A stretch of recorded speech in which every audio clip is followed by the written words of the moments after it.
आप सभी को मेरा नमस्कार। कॉलेज शिक्षा विभाग द्वारा प्रारंभ किए गए इस ज्ञान दूत कार्यक्रम में आप सभी का स्वागत।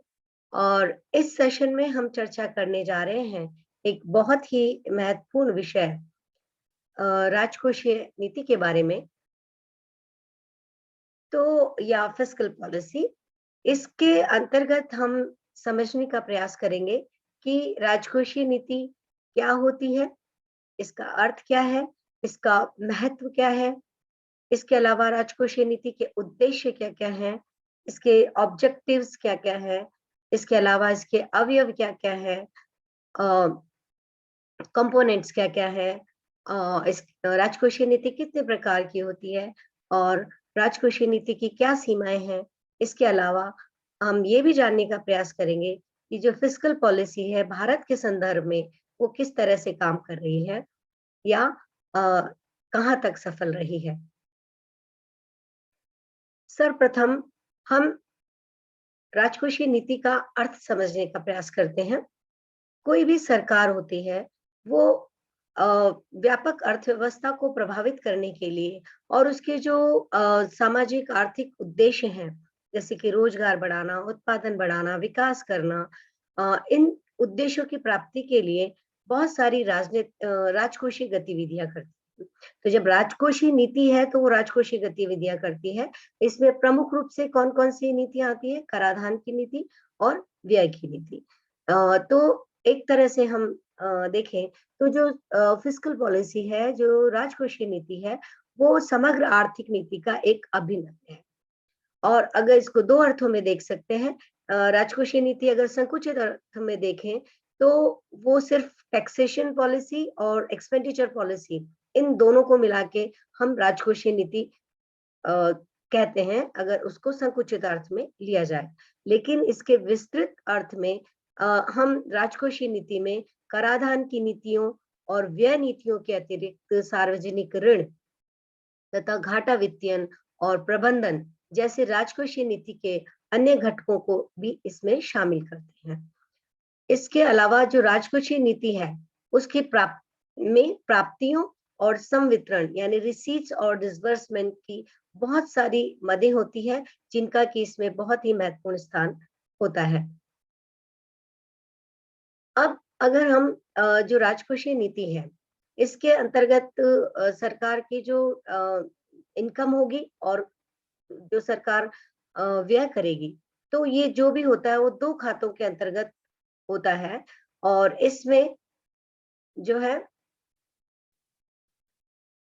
2 तरह के खाते होते हैं, राजस्व खाता और पूंजीगत खाता, यानी रेवेन्यू अकाउंट होगा और एक कैपिटल अकाउंट होगा।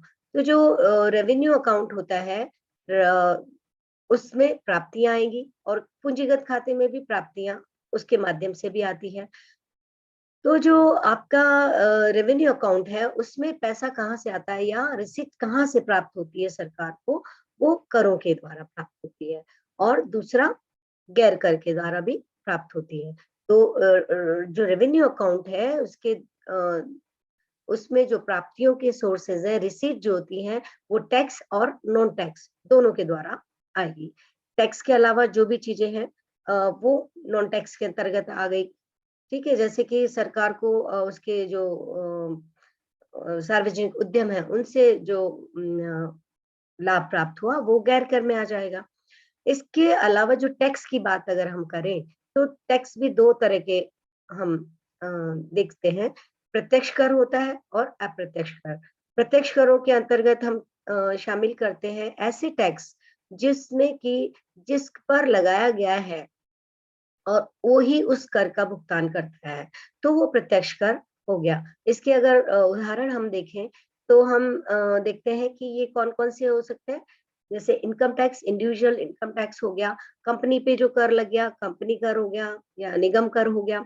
इसके अलावा जो वेल्थ टैक्स हो गया, ये क्या है? प्रत्यक्ष कर, जो जिस पर लगा और उसी से वसूल किया सरकार ने, वो प्रत्यक्ष कर हो गया। इसके अलावा जो अप्रत्यक्ष कर होते हैं, वो एक तरह से जिस पर लगे, वो ज़रूरी नहीं आवश्यक रूप से वो ही उसको पे करे। तो अप्रत्यक्ष कर जो है, ऐसे कर हैं जिसका जो है भुगतान जिस पर लगता है और जो वास्तव में उसको पे करता है, दोनों में अंतर होता है। तो अप्रत्यक्ष करों के उदाहरण अगर हम देखें, तो इसमें हम देखते हैं जीएसटी आपका, जैसे गुड्स एंड सर्विस टैक्स है, आपका प्रोडक्शन पे जो टैक्स कर उत्पादन कर लगता है, सीमा शुल्क है, और जो इससे संबंधित जैसे सेवा पर जो कर लगता है, वो सब अप्रत्यक्ष करों के उदाहरण हैं। तो ये जो रिसीट हुई, सरकार को जो प्राप्तियां हुई, वो कौन कौन से खातों से हुई? रेवेन्यू अकाउंट से और कैपिटल अकाउंट से। रेवेन्यू अकाउंट में हमने देखा टैक्स और नॉन टैक्स के द्वारा उसको रिसीट मिलती हैं सरकार को। इसके अलावा जो हम अगर देखें, तो सार्वजनिक पूंजीगत खाते के अंतर्गत हम अगर देखें, तो इसको भी हम देख सकते हैं कि सरकार जो है सार्वजनिक ऋण लेती है।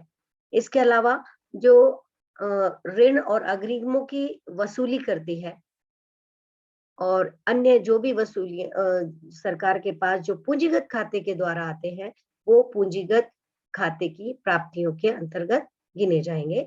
यानी जो कैपिटल अकाउंट है, उसके भी अगर हम पाठ करें कि इसमें पैसा कहाँ से आता है, तो सरकार जो ऋण लेती है उसके द्वारा आएगा।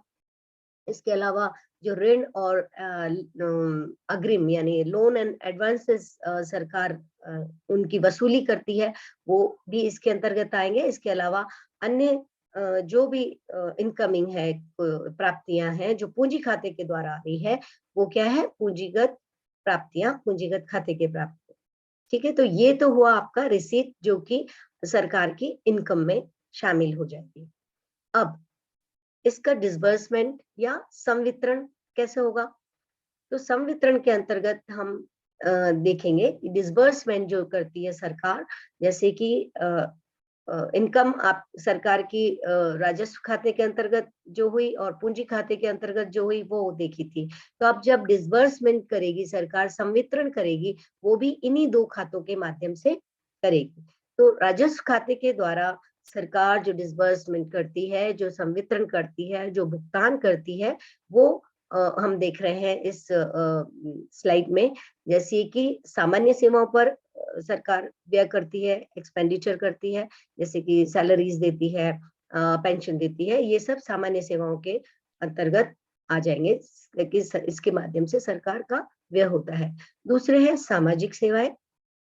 सरकार की बहुत सारी योजनाएं चल रही हैं, लोक कल्याणकारी योजनाएं हैं, इनके द्वारा जो व्यय किया जाता है, वो सामाजिक सेवाओं में हम उनको लेते हैं। इसके अलावा आर्थिक सेवाएं हैं, और जिनके द्वारा सरकार जो है भुगतान करती है, और अनुदान और अंशदान भी है जिनके द्वारा सरकार का व्यय होता है, या सरकार संवितरण करती है, उनको भुगतान करती है।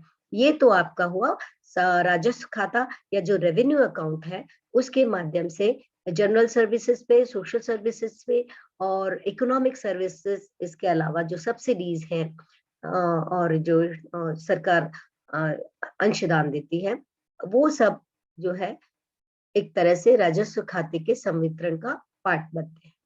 दूसरा पूंजीगत खाता। अब पूंजीगत खाते के द्वारा भी जो है डिसबर्समेंट होगा, संवितरण होगा, वो कैसे हम समझेंगे? इसको हम अगर समझे, तो जैसे सार्वजनिक ऋणों की वापसी, यानी सरकार ने जो ऋण लिया था, उसकी अगर जब वापसी कर रही है सरकार, तो वो पूंजीगत खाते का किसका हिस्सा बनेगा? डिसबर्समेंट का। यानी सार्वजनिक ऋणों की वापसी जो हुई है, वो पूंजीगत खाते के अंतर्गत के द्वारा हुई है, और वो डिसबर्समेंट के अंतर्गत आएगी। इसके अलावा जो लोन एंड एडवांसेस है, उनकी वापसी करी है सरकार ने, तो वो भी पूंजीगत खाते के अंतर्गत आएगी और संवितरण का एक हिस्सा बनेगी। और इसके अलावा अन्य जो भी सरकार व्यय करेगी या एक्सपेंडिचर करेगी या कोई अदायगी करेगी, व्यय करेगी, वो सब पूंजीगत खाते के जो संवितरण का एक पार्ट है। क्योंकि दो ही पार्ट हमने समझे कि एक तो राजस्व खाते के द्वारा और एक पूंजीगत खाते के द्वारा।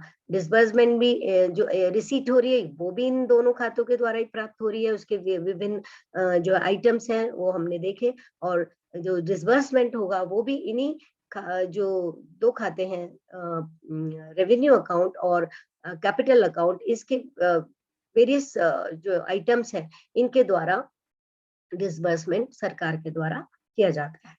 तो ये हमने समझा कि सरकार के पास जो प्राप्तियां होती है उसके भी बहुत सारे आइटम्स है जिनके माध्यम से सरकार को प्राप्ति होती है, और डिसबर्समेंट होता है, संवितरण जो होता है, सरकार जो व्यय करती है वो भी इन्हीं दोनों खातों में जो आई है इनकम, उसका है जो है उसके विभिन्न जो आइटम्स हैं इनके माध्यम से सरकार व्यय करती है। अब हम देखेंगे कि जो राजकोषीय नीति है उसकी महत्ता क्या है, उसका महत्व क्यों है। तो हम सभी को ज्ञात है कि जब राजकोषीय नीति को अपनाया गया था उसका प्रमुख कारण था कि 1930 के आसपास जो विश्वव्यापी मंदी आई थी, उसमें केन्स ने बताया था कि अगर सरकार इंटरवेंशन करे तो इससे जो है इस स्थिति से उबारा जा सकता है, क्योंकि उस समय जब महामंदी आई थी उस समय जो मौद्रिक नीति है वो टोटली फेल हो गई थी। तो उसके विकल्प के रूप में एक जो है प्रयास किया गया राजकोषीय नीति का, और उसमें हम उसमें देखा कि सरकार अगर इंटरवेंशन करती है, सरकार अपना व्यय बढ़ाती है उस मंदी से उबरने के लिए, तो उसकी बहुत बड़ी महत्ता होती है। तो अगर हम इसे समझे कि राजकोषीय नीति की इम्पोर्टेंस क्या है, तो हम देख सकते हैं कि जब जब एग्रीगेट डिमांड बढ़ानी है, आउटपुट बढ़ाना है, एम्प्लॉयमेंट बढ़ाना है, इनकम बढ़ानी है, इन्वेस्टमेंट बढ़ाना है, कंजम्पशन बढ़ाना है और परचेजिंग पावर बढ़ानी है, तो राजकोषीय नीति अपना एक महत्वपूर्ण योगदान दे सकती है। एक उत्पादन बढ़ाने में, रोजगार बढ़ाने में, आय में, निवेश में, उपभोग में और लोगों की क्रय शक्ति को बढ़ाने में राजकोषीय नीति महत्वपूर्ण योगदान दे सकती है। तो इस रूप में राजकोषीय नीति की महत्वपूर्ण भूमिका है। अब हम जानने का प्रयास करते हैं कि जो राजकोषीय नीति है उसकी क्या-क्या ऑब्जेक्टिव्स हैं, उद्देश्य, मुख्य उद्देश्य क्या-क्या है। तो जैसा हम देख पा रहे हैं, सबसे इम्पोर्टेंट है कि आर्थिक स्थिरता, आर्थिक विकास, उत्पादन में वृद्धि, रोजगार सृजन करना, रोजगार में वृद्धि, इसके अलावा वितरणात्मक न्याय, आर्थिक समानता और सामाजिक न्याय। अब इसको वन बाय वन हम देखने का प्रयास करते हैं, ये प्रमुख उद्देश्यों को। सबसे पहले हम देख रहे हैं कि राजकोषीय नीति का एक महत्वपूर्ण उद्देश्य होता है आर्थिक स्थिरता को बनाए रखना। आर्थिक स्थिरता से तात्पर्य है कि जो व्यापार चक्र है, जिसमें कि अर्थव्यवस्था में बहुत अत्यधिक उच्चावचन होते हैं, उतार-चढ़ाव होते हैं, वो ना हो। जैसे कि इस रेखा चित्र में हम देख रहे हैं कि एक समय के साथ-साथ अगर जीडीपी या ग्रोथ ट्रेंड सस्टेनेबली धीरे-धीरे बढ़ रहा है, तो वो ग्रोथ का एक पाथ तैयार होता है। लेकिन अगर ये ग्रोथ बहुत ज़्यादा फ्लक्चुएट होती है, बहुत एक पीक पे पहुंचती है, उसके बाद रिसेशन आ जाता है, उसके बाद फिर रिकवर होता है, फिर पीक पे पहुंच गया, तो इस तरह से ये व्यापार चक्र चलता रहता है। तो इससे आर्थिक स्थिरता नहीं रह सकती, और जो विकास का पथ है वो जो है बाधित होता है। तो जो आर्थिक स्थिरता से हम ये भी ले सकते हैं कि कीमतों में बहुत ज्यादा उच्चावचन ना हो। हाँ, हालांकि जो कीमतों में एक हल्की वृद्धि जो है या हल्का उच्चावचन है, वो भी आर्थिक स्थिरता के अंतर्गत ही आता है। तो राजकोषीय नीति का एक प्रमुख उद्देश्य है कि आर्थिक स्थिरता को बनाए रखना, ताकि इकोनॉमी स्मूथली ग्रो करे, इसलिए उसमें व्यापार चक्र ना हो, मंदी और तेजी की स्थितियां ना बने। इसमें राजकोषीय नीति बहुत महत्वपूर्ण भूमिका निभा सकती है। आगे हम और स्लाइड में देखेंगे किस तरह से राजकोषीय नीति इसमें काम करती है। राजकोषीय नीति का एक मुख्य उद्देश्य हम ये भी मान सकते हैं कि आर्थिक विकास। तो विकास एक बहुत ही जटिल प्रक्रिया है। कोई इसके सेट पैरामीटर्स नहीं है कि इसके अकॉर्डिंग ही हमें विकास करना है। हर देश की अर्थव्यवस्था अलग-अलग होती है और उसी के अकॉर्डिंग वो अपने मापदंड डिसाइड करती है, एक निश्चित जो है रास्ता चुनती है कि किस तरह से हमें विकास करना है। तो आर्थिक विकास करें उसके लिए क्या-क्या ध्यान में रखती है जो सरकार है या अर्थव्यवस्था है, वो अपनी परिस्थितियों के अकॉर्डिंग अपना मार्ग चुनती है और उसके जो सामाजिक आर्थिक उद्देश्य होते हैं, उनको प्राप्त करने के लिए, ताकि आर्थिक विकास हो सके, विकास की दर उच्च रह सके, इसके लिए अर्थव्यवस्था में जो राजकोषीय नीति है, वो बहुत ही महत्वपूर्ण भूमिका निभाती है और इसमें तेजी और मंदी की बात जैसे हमने करी की, तो उस से अर्थव्यवस्था कैसे बच सके और एक स्मूथली विकास की दर और तेज हो और वो कंटिन्यू बनी रहे। इसके प्रयास में या इसको बनाए रखने में राजकोषीय नीति की बहुत ही महत्वपूर्ण भूमिका होती है। इसके अलावा हम राजकोषीय नीति की भूमिका को रोजगार सृजन करने में भी समझ सकते हैं कि राजकोषीय नीति जो है वो क्योंकि उत्पादन जो समग्र मांग को बढ़ाने में महत्वपूर्ण भूमिका निभाती है, तो इसके जो इम्प्लीकेशंस होते हैं एग्रीगेट डिमांड बढ़ने के, उसमें आपका उत्पादन भी बढ़ता है, उत्पादन बढ़ेगा, लोगों के पास उपभोग बढ़ेगा, तो लोग के पास रोजगार सृजन भी होता है।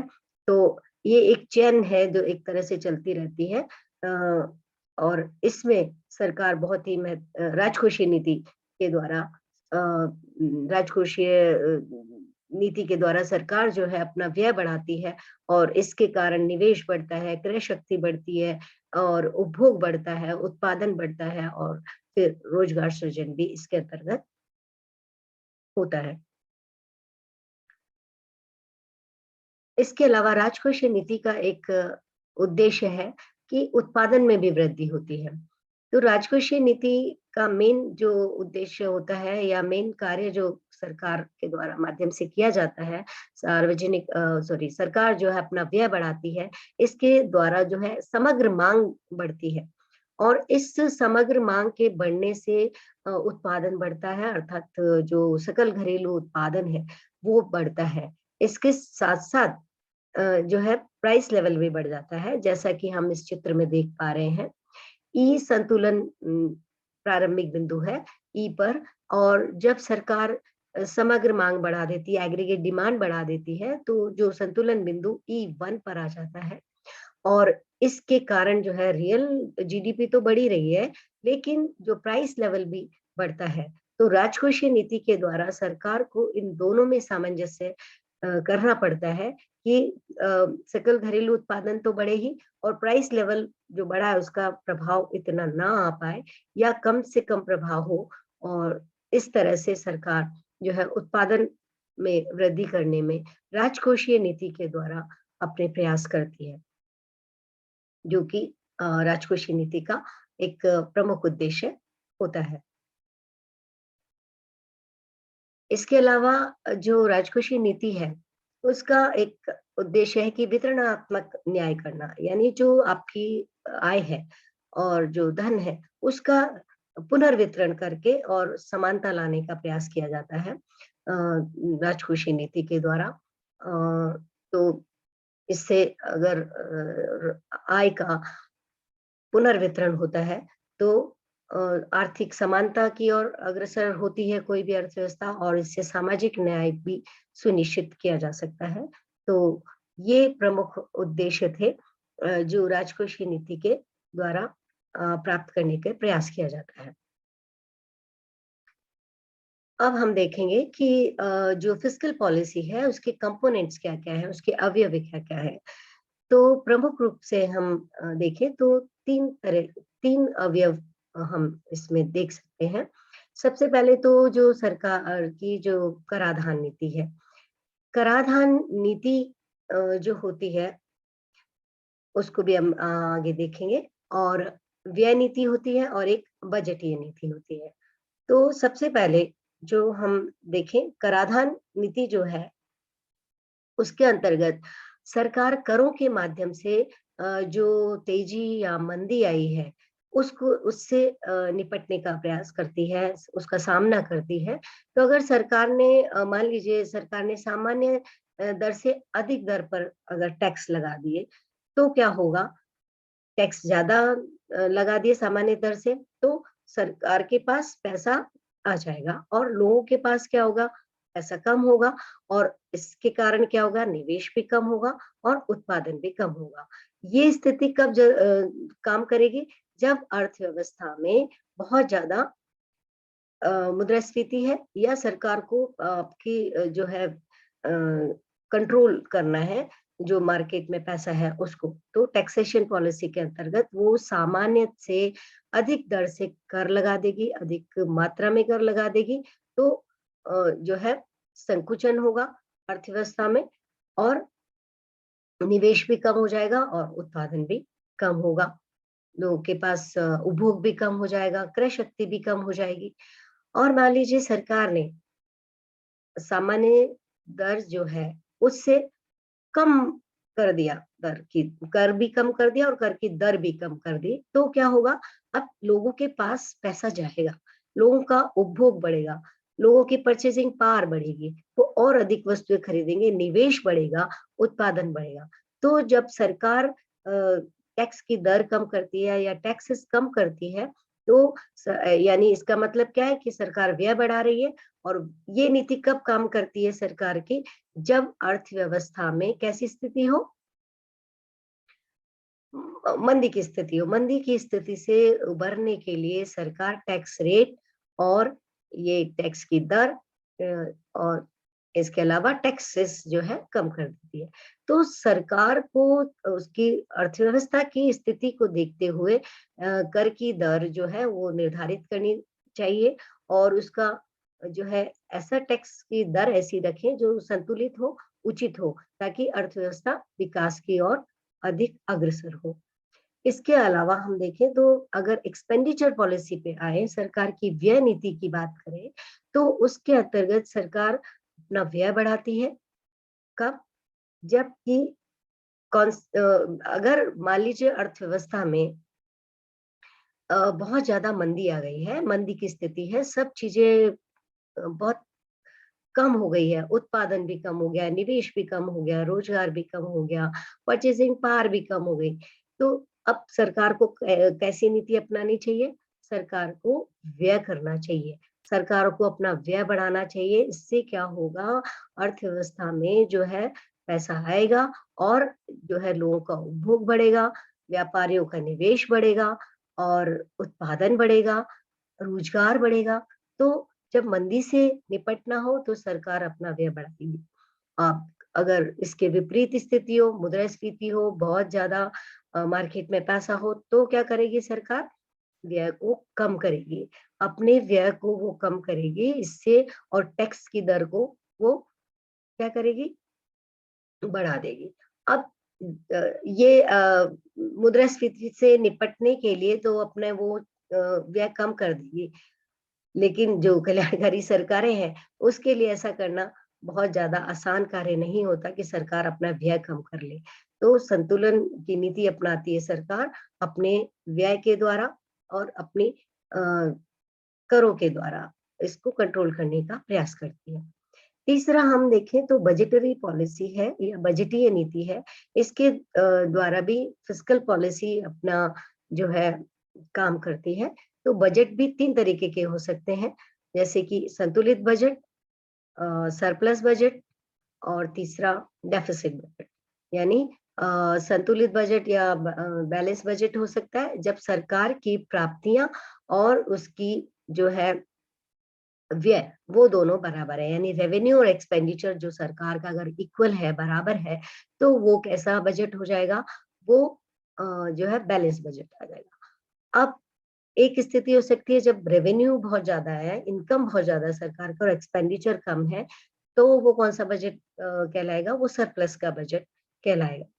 तीसरी स्थिति होती है कि जब आपके रेवेन्यूज तो कम है, मतलब कि व्यय ज्यादा है, एक्सपेंडिचर ज्यादा है और रेवेन्यू कम है, तो वो जो बजट बनेगा वो जो है डेफिसिट बजट होगा। और डेफिसिट बजट बनने का मतलब है कि सरकार का व्यय तो बहुत ज्यादा है और इनकम उसकी बहुत कम है, तो उसको पूरा करने के लिए सरकार क्या करेगी? घाटा वित्तीयन करेगी, डेफिसिट फाइनेंसिंग करेगी। तो फिर वो घरेलू बाजार से या विदेशी स्रोत है उनसे वो जो है उधार लेके इसको पूरा करने का प्रयास करेगी। तो इस तरह से taxation policy, expenditure policy and budgetary policy के द्वारा राजकोषीय नीति अपना कार्य करती है। कराधान नीति, व्यय नीति और बजटीय नीति के द्वारा राजकोषीय नीति अपने उद्देश्यों को पूरा करने का प्रयास करती है। अब फिस्कल पॉलिसी जो है उसके प्रकार हम देखें तो दो तरह से हो सकती है फिस्कल पॉलिसी, एक तो डिस्क्रिशनरी और एक नॉन डिस्क्रिशनरी।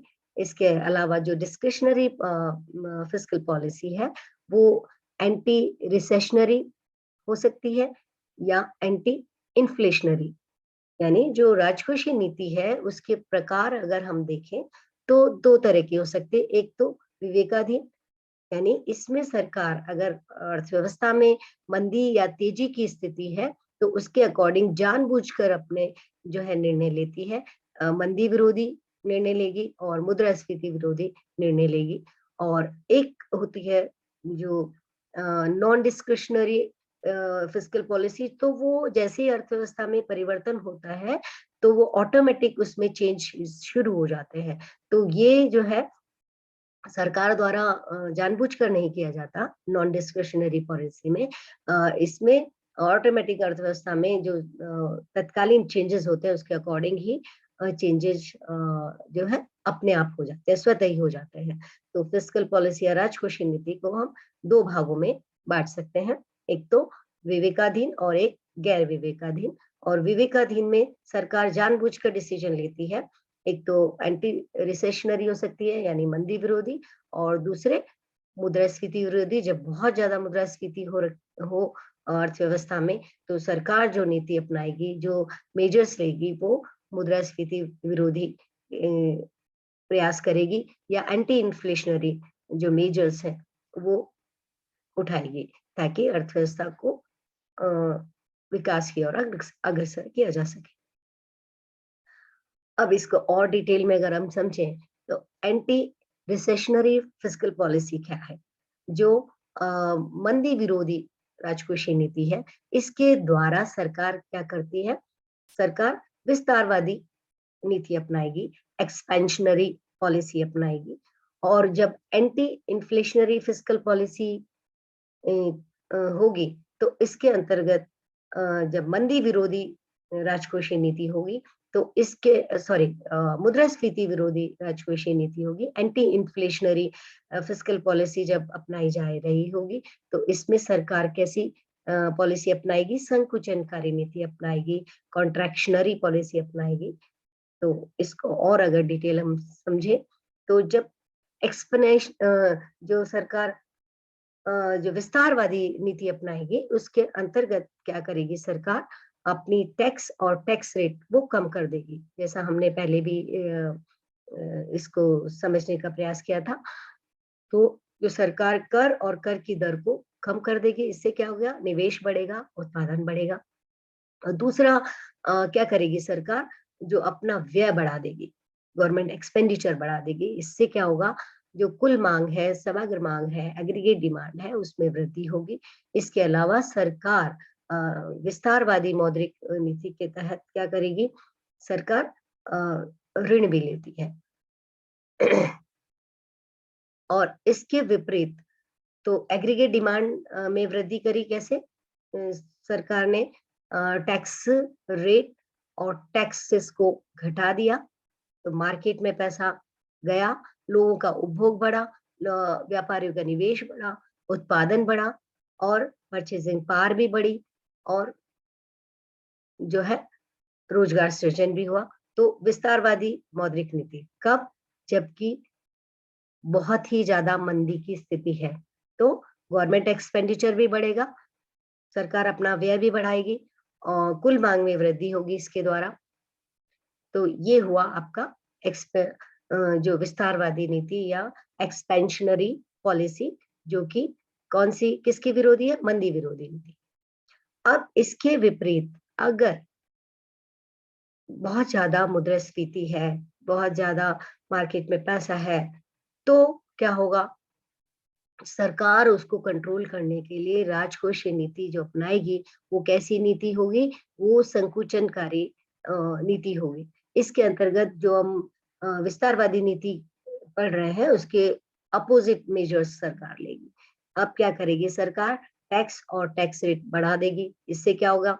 इससे जो लोगों की परचेजिंग पावर कम हो जाएगी, उनके पास पैसा कम होगा, उनका उपभोग कम हो जाएगा और निवेश भी कम हो जाएगा। व्यापारियों के पास भी निवेश के लिए पैसा कम मिलेगा उनको, क्योंकि सरकार जो है टैक्स रेट बढ़ा दी है इसलिए। और गवर्नमेंट एक्सपेंडिचर सरकार क्या करेगी? वो भी सरकार कम कर देगी। तो टैक्स रेट तो उसने सरकार ने बढ़ा दी। संकुचनकारी जो नीति है, राजकोषीय नीति है, उसके अंतर्गत आपके कर और कर की दर तो सरकार बढ़ा देती है। इसके कारण क्या होता है? लोगों के पास पैसा जो होता है वो सरकार, एक तरह से सरकार के पास आ गया टैक्स के रूप में। तो टैक्स बढ़ा दिया तो ज्यादा टैक्सेस सरकार कलेक्ट करेगी, तो लोगों के पास उपभोग जो पैसा नहीं रहेगा तो उपभोग कम होगा उनका, और जो है निवेश भी कम होगा, उत्पादन भी कम होगा। अब सरकारी व्यय को क्या करेगी सरकार? व्यय में सरकार कमी कर देगी। तो क्या मार्केट में पैसा नहीं गया, तो इससे क्या होगा?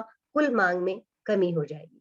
तो हमें जब इन्फ्लेशन को कंट्रोल करना है, सरकार को मुद्रा स्फीति विरोधी जो नीति अपनाएगी या राजकोषीय नीति अपनाएगी, उसके अंतर्गत वो टैक्स और टैक्स रेट को तो बढ़ा देगी, और दूसरा काम ये करेगी कि सरकार जो है गवर्नमेंट एक्सपेंडिचर जो है, सरकार व्यय है, उनमें भी कमी कर देगी, ताकि मार्केट में पैसा पहुंचे ही नहीं और इससे कुल मांग में कमी हो जाए।